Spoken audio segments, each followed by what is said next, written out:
Hey, I'm Midja. Now, when I started in a leadership position, I put all of my focus on my team members. They were my absolute top priority. And I put all my time and energy into developing and nurturing them, inspiring them and motivating them. But it wasn't long into my career when I had a mentor who said, look, Midge, I love your dedication and your loyalty to your team members. But what are you doing to develop the relationships you have with the other leaders in this organization? I was like, okay, and I got a little bit defensive about it. And I was like, well, hang on a minute. No, the relationship I have with my team members is the most important one because they are dependent on me as their leader. And then I thought about this a little bit more. And it's like a family relationship. Because as a parent, I want to nurture and develop and to grow my kids. But if I put all of my time and energy and focus onto them, and I put nothing into the relationship I have with my partner or my co-leader, if you like, then what happens? Well, maybe that relationship I have with my partner breaks down.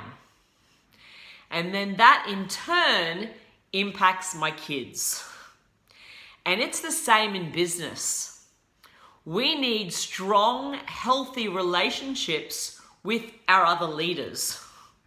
And if we don't do that, if we don't nurture these relationships, then what happens is we have an environment where there's a lack of trust and lack of understanding.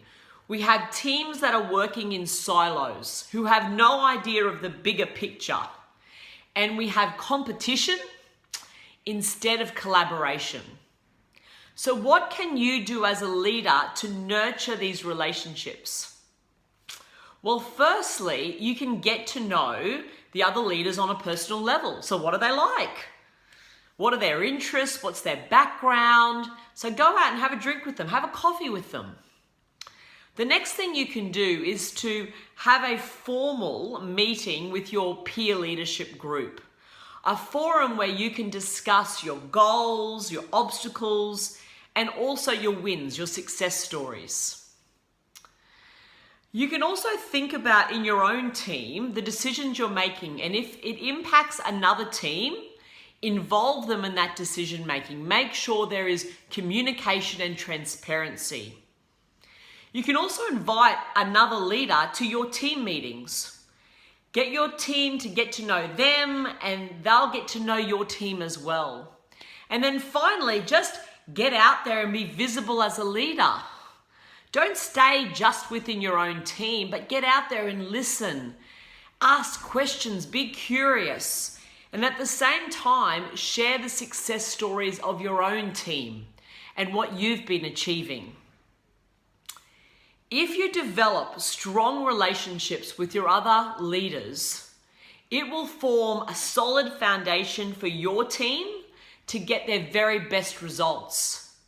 It will be more opportunity for everyone, and you'll develop a culture of collaboration instead of competition.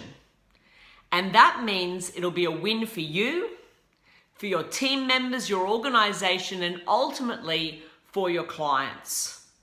I'm Midja. Bye guys.